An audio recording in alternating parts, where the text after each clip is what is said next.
Hi everyone, आज इस video में हम अपना बायोलॉजी का नेक्स्ट टॉपिक जो कि ब्लड है, ठीक है, उसके बारे में पढ़ लेते हैं। क्या हो गया? ठीक है, ब्लड के बारे में पढ़ लेते हैं।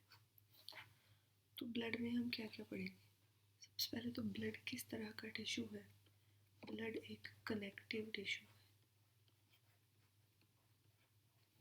ये चीज़ मैं आपको पहले भी पढ़ा चुकी हूँ जब मैं टिश्यू पढ़ा रही थी। तो हमने इतना तो पढ़ा था कि कनेक्टिव टिश्यू में ब्लड भी आता है। कनेक्टिव का मतलब क्या होता है? चीज़ों को जोड़ता है, आपस में बांध के रखता है। तो ब्लड तो पूरी बॉडी को बांध के रखता है ना, ठीक है। पूरी ब्लड बॉडी में ब्लड क्या करता है? आपकी ऑक्सीजन को भेजता है, ठीक है। तो इस तरह से अगर पूछा जाए कि study of blood, study of blood, तो ब्लड की स्टडी को बोला जाता है हेमेटोलॉजी। क्या बोला जाएगा? हेमेटोलॉजी, ठीक है। उसके बाद अगर हम बात करें कि ब्लड का पीएच क्या होता है, तो ब्लड का पीएच होता है 7.4, ठीक है। 7.4 का मतलब क्या है? 7 से ज़्यादा। और 7 से ज़्यादा वाले क्या होते हैं? बेसिक होते हैं, ठीक है, बेसिक होते हैं या फिर एल्केलाइन होते हैं। तो इसका पीएच हल्का सा मतलब स्लाइटली एल्केलाइन है, ठीक है। उसके बाद ब्लड बनता कहाँ है? तो ब्लड बोन मैरो में बनता है।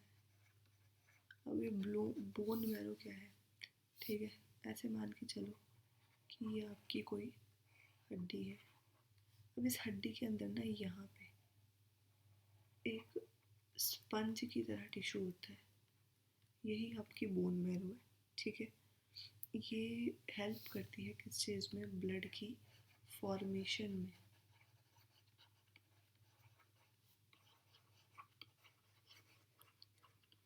ठीक है। और ब्लड का काम मैंने आपको यहाँ पे बता दिया कि ये ऑक्सीजन को ट्रांसपोर्ट करता है पूरी बॉडी में।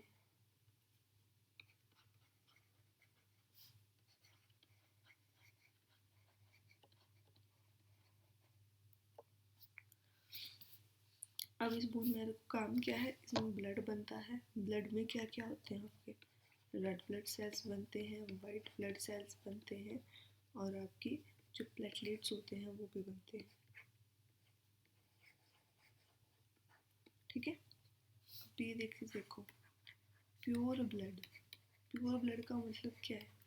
ऐसा ब्लड जिसमें ऑक्सीजन होगी, ऑक्सीजनेटेड ब्लड, ठीक है। तो इस ऑक्सीजनेटेड ब्लड का कलर कैसा होगा? तो वो होगा ब्राइट रेड, ब्राइट रेड, ठीक है। अब बात करें अगर हम इम्प्योर ब्लड की, इम्प्योर ब्लड की, तो इम्प्योर ब्लड कैसा होगा? डीऑक्सीजनेटेड, मतलब जिसमें ऑक्सीजन नहीं होगी, ठीक है। इसका कलर कैसा होगा? पर्पल, ठीक है। अब देखो, ब्लड में ना, ब्लड दो चीज़ों से मिलके बना है, मतलब बेसिकली पहला तो आपका आ जाता है प्लाज्मा, और दूसरा आपका आ जाता है ब्लड सेल्स, ठीक है।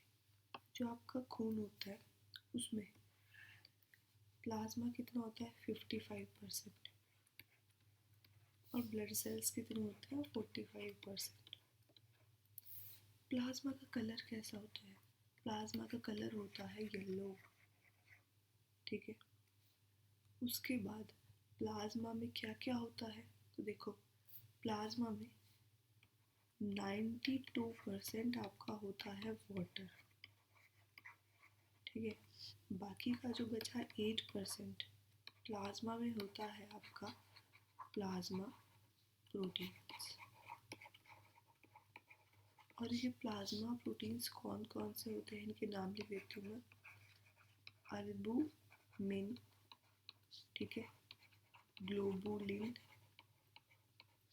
एंड आपका आ जाएगा फिब्रिनोजन, ठीक है। ये 3 तरह के प्लाज्मा प्रोटीन होते हैं। और ब्लड सेल्स में क्या क्या है आपका, 45% आपके ब्लड सेल्स होते हैं, और इसके अंदर क्या क्या होता है आपका, red blood cell, white blood cell and platelets. ठीक है, अब चलो अब हम डिटेल में रेड ब्लड सेल के बारे में पढ़ेंगे। सबसे पहले आ जाएगा हमारा रेड ब्लड सेल्स, जिनको RBC भी बोलते हैं शॉर्ट, है ना। अब इसके बारे में पढ़ते हैं कुछ। रेड ब्लड सेल का दूसरा नाम होता है आपका एरिथ्रोसाइटस, एरिथ्रोसाइटस। ठीक है, 41% इसकी कंपोजिशन होती है, किसमें, इसकी बात कर रहे हैं हम। 45% में से 41% रेड ब्लड सेल होते हैं। ठीक है, अब इसका रेड कलर क्यों होता है, तो red colour due to haemoglobin, haemoglobin. ठीक है, हेम, HAEM, हेम का मतलब होता है आयरन। ठीक है, ग्लोबिन, ग्लोबिन का मतलब होता है प्रोटीन। ठीक है, अगर हम इनके लाइफ स्पैन की बात करें कि कब तक ये जीवित रहते हैं, ठीक है, एक रेड ब्लड सेल कितने दिनों तक जीवित रहेगा, तो आंसर होगा आपका 120 दिन तक। एक रेड ब्लड सेल आपका 120 दिनों तक जीवित रहता है। ठीक है, इसका फंक्शन क्या होगा, मतलब इसका काम क्या होगा, ये ऑक्सीजन को ट्रांसपोर्ट करता है।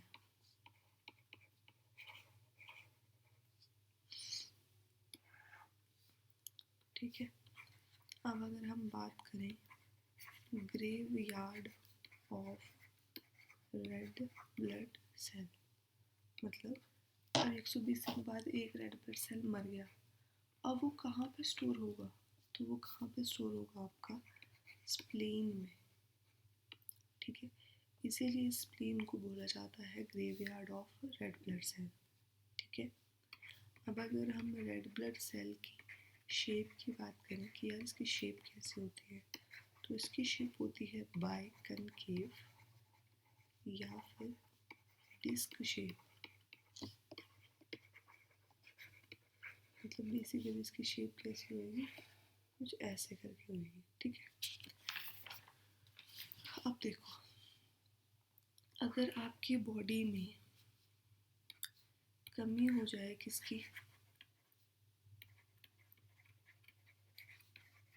हेमोग्लोबिन की, हीमोग्लोबिन की कमी हो जाए, हीमोग्लोबिन अभी भी क्या पढ़ा हमने, red colour due to haemoglobin, तो आपको जो डिजीज होती है, ठीक है, उसका नाम है अनीमिया। ठीक है, पर अगर आपकी बॉडी में रेड ब्लड सेल की ही कमी हो जाए, मेरे रेड ब्लड सेल घट गया ऐसा बोलते हैं ना लोग, तो बीमारी होती है एरिथ्रोसाइटोपेनिया।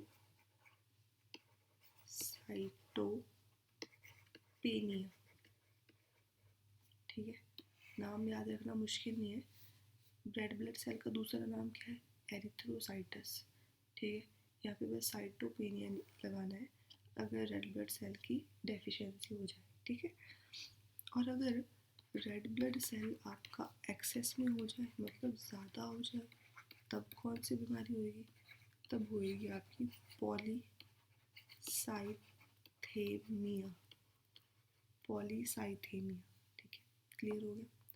चलो अब हम आ जाते हैं अपने दूसरे उस पर, that is white blood cell. White blood cell का दूसरा नाम है ल्यूकोसाइट। क्या नाम है, ल्यूकोसाइट। ठीक है, अब सबसे पहले तो वाइट ब्लड सेल का फंक्शन समझना ज़रूरी है कि भाई इसका काम क्या होता है। ये हमारी बॉडी को इम्यूनिटी प्रदान करते हैं। ठीक है, हमारी बॉडी को बचा के रखते हैं, डिफेंस का काम करते हैं। ठीक है, किससे बचाते हैं, इन्फेक्शन से बचाते हैं, प्रिवेंट फ्रॉम इन्फेक्शन मतलब इन्फेक्शन से बचाते हैं, ठीक है। इनका लाइफ स्पैन कितना होता है, ये एक वाइट ब्लड सेल कितने दिनों तक जीवित रहता है, डैट इज 12 डेज। एक वाइट ब्लड सेल सिर्फ और सिर्फ 12 दिनों तक जीवित रहता है, ठीक है। और वाइट ब्लड सेल ना 5 तरह के होते हैं, एक एक करके ध्यान से समझेंगे। पहला, ठीक है, मान लो आपकी बॉडी में कोई बैक्टीरिया एंटर कर रहा है, ठीक है, तो पहला वाइट ब्लड सेल जो उस बैक्टीरिया से लड़ने जाएगा उसका नाम है न्यूट्रोफिल्स, ठीक है। ये क्या करेगा, ये फर्स्ट है टू रिस्पॉन्ड, मतलब जो किसी बैक्टीरिया के अगेंस्ट या किसी वायरस के अगेंस्ट रिस्पॉन्स करेगा, ठीक है। First to respond to bacteria या फिर वायरस, सबसे पहले यही जाके क्या करेगा, रिस्पॉन्स करेगा, मतलब जाके लड़ने की कोशिश करेगा, उसको ख़त्म करने की कोशिश करेगा। अब मान लो ये अकेला उससे लड़ नहीं पा रहा है, तब बारी आएगी किसकी, लिम्फोसाइट्स की। लिम्फोसाइट्स क्या करेंगे, इसको न्यूट्रोफिल्स को आपकी सेना प्रोवाइड करेंगे, ठीक है।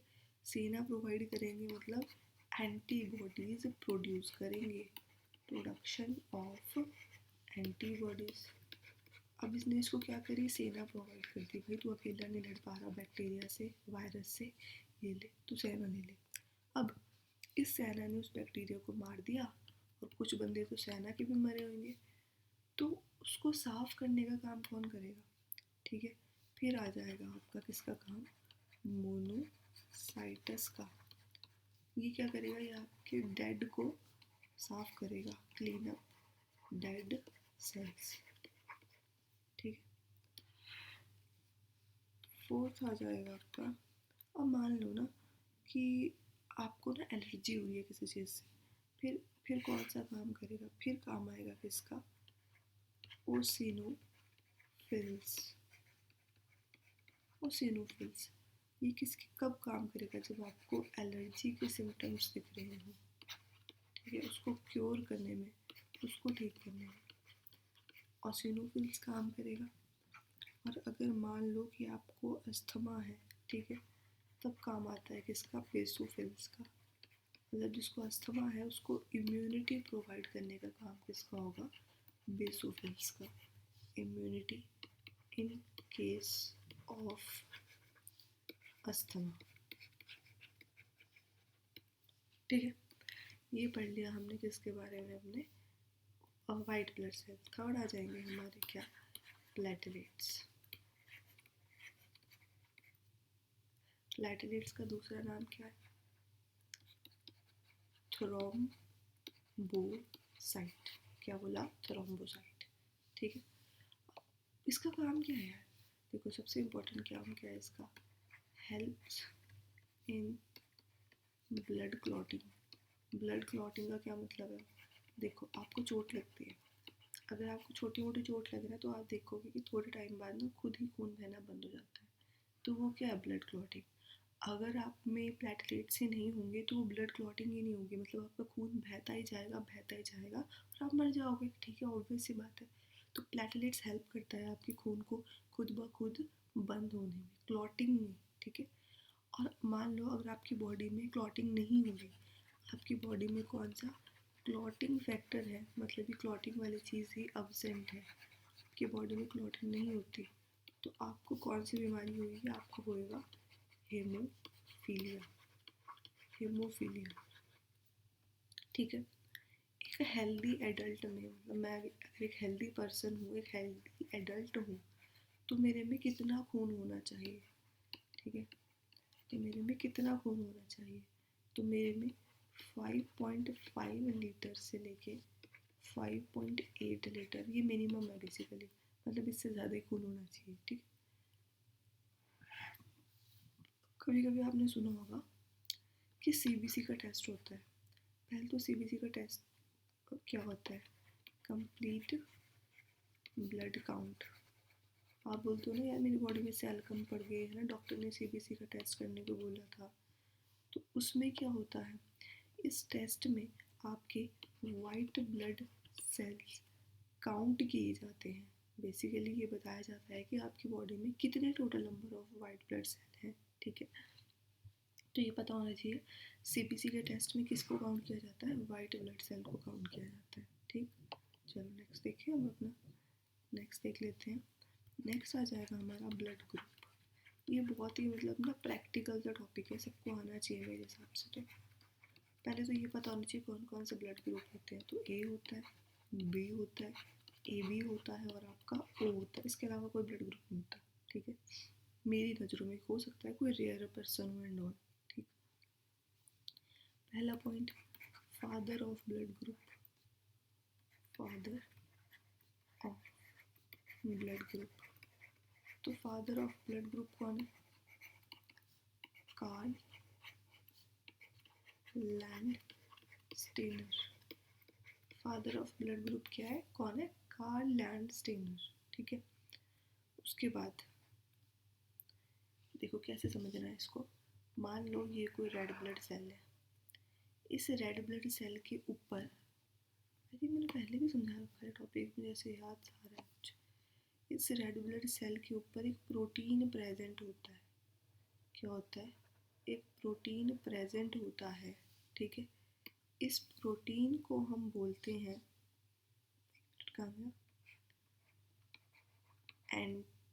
एंटीजन।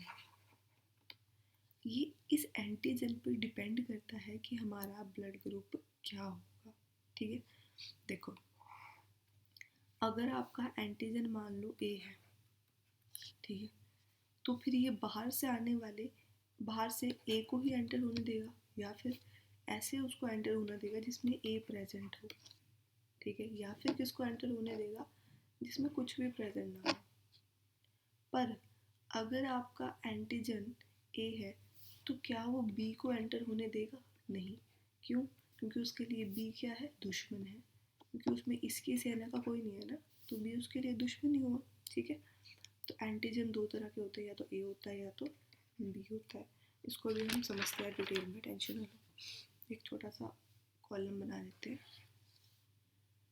फिर इसमें टेबल का ऑप्शन होगा, क्या लगता है आपको, है तो है एक छोटा सा ऑप्शन, 1 2 3 4 5।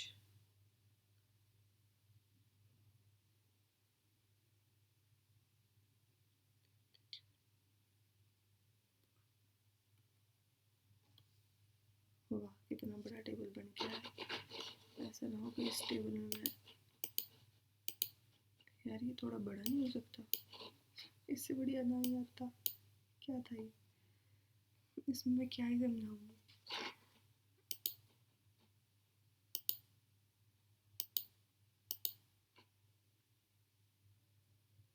इसको इसी टेबल को एडिट करना है, isn't it possible?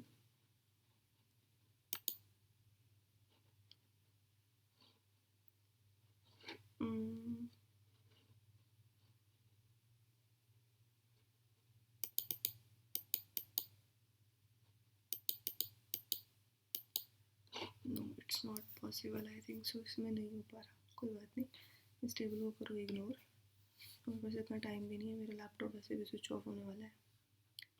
ठीक है, आ जाते हैं, अपने हाथ से लिख देती हूँ, कुछ नहीं होता। सबसे पहले हो जाएगा एक तरफ हमारा एंटीजन, दूसरी तरफ हो जाएगा आपका एंटी बॉडी, तीसरी तरफ हो जाएगा ब्लड ग्रुप, और फिर एक तरफ हो जाएगा हम किससे रिसीव कर सकते हैं, मतलब हम किस किस से खून ले सकते हैं और किस किस को हम डोनेट कर सकते हैं। ठीक है, ध्यान से समझते चलना। मान लो आपका एंटीजन ए है, तो आपकी एंटीबॉडी क्या होगी, बी। एंटीबॉडी का मतलब क्या है कि जिसकी अगेंस्ट ये काम करेगा। ठीक है, तो अगर आपका एंटीजन ए है तो आपका ब्लड ग्रुप भी ए ही होगा। ठीक है, अब अगर आपका ब्लड ग्रुप ए है तो ऐसे समझ के चलो कि ए एक इंडियन देश का सोल्जर है। ठीक है, अब वो अपने बॉर्डर से किस किस को एंटर होने देगा, वो एंटर होने देगा एक इंडियन को ही। ठीक है, वो एंटर होने देगा एक ऐसे फौजी को जिसके साथ एक इंडियन फौजी है, ठीक है। अब ए बी में भी तो ए है ना, इसलिए वो एंटर होने देगा उसको जो किसी देश का नहीं है और इंडिया का होना चाहता है, मतलब ओ को, ठीक है। अब जब यार रिसीव नहीं नहीं नहीं नहीं देखो, रिसीव में ए पे नहीं आएगा, क्यों? क्योंकि इसके साथ एक एक्स्ट्रा बंदा है ना, तो इसको क्यों एंटर होने देगा ये? सिर्फ ए और ओ को एंटर होने देगा ये। पर जब ब्लड देने की बारी आएगी तो एक इंडिया का फौजी इंडिया में भी लड़ेगा और किसी ऐसे देश में भी लड़ेगा जहाँ पे इंडियन रहते हों, ठीक है। मतलब किस किस को ब्लड देगा, ये ए को भी और ए बी को भी, ठीक है। अब अगर आपका एंटीजन बी है तो आपकी एंटीबॉडी ए होगी, आपका ब्लड ग्रुप बी होगा। किस किस से आप ले पाओगे? ब्लड ग्रुप बी है तो एक तो बी अपने देश के सोल्जर को ही आने देगा, या फिर जो किसी देश का नहीं है, ठीक है, और इंडिया में शामिल होना चाहता है उसको आने देगा। किस किस को दे पाएगा? बी यार एक तो बी को ही दे पाएगा, मतलब बी अपने ही देश में लड़ेगा या फिर किसी ऐसे देश में लड़ेगा जहाँ पे बी के लोग रहते हों, ठीक है, मतलब ए बी में लड़ेगा। अब अगर मान लो किसी में एंटीजन ए एंड बी दोनों है तो वो एंटीबॉडी कोई भी प्रोड्यूस नहीं करेगा, ठीक है। ब्लड ग्रुप उसका ए बी होगा। किस किस से ले पाएगा? तो वो ए से भी ले पाएगा, बी से भी ले पाएगा, ए बी से भी ले पाएगा और ओ से भी ले पाएगा। और जब देने की बारी आएगी तो सिर्फ और सिर्फ ए बी को दे पाएगा, ठीक है। और अगर उसमें कोई एंटीजन ही ना हो, नन एंटीजन हो, तो फिर उसमें एंटीबॉडी वो ए के अगेंस्ट से प्रोड्यूस करेगा और बी के लिए भी। अगर किसी में वो फैक्टर ही प्रेजेंट नहीं है, ठीक है, तो उसको ए भी दुश्मन लगेगा और बी भी दुश्मन लगेगा। ऐसे बंदे का ब्लड ग्रुप ओ होगा, ठीक है। और ऐसा बंदा सिर्फ ओ से ही ब्लड ग्रुप ले पाएगा और जब देने की बारी आएगी तो ये सबको देगा, ठीक है, समझ आ गया। इसीलिए अगर आपसे पूछा जाए कि यूनिवर्सल डोनर कौन है, तो यूनिवर्सल डोनर आपका ओ है। तो अगर बात हो यूनिवर्सल एक्सेप्टर की, तो यूनिवर्सल एक्सेप्टर आपका ए बी है, ठीक है। अब आपने देखा होगा कि किसी लोगों का ब्लड ग्रुप ए नेगेटिव होता है, किसी किसी का ए पॉजिटिव होता है।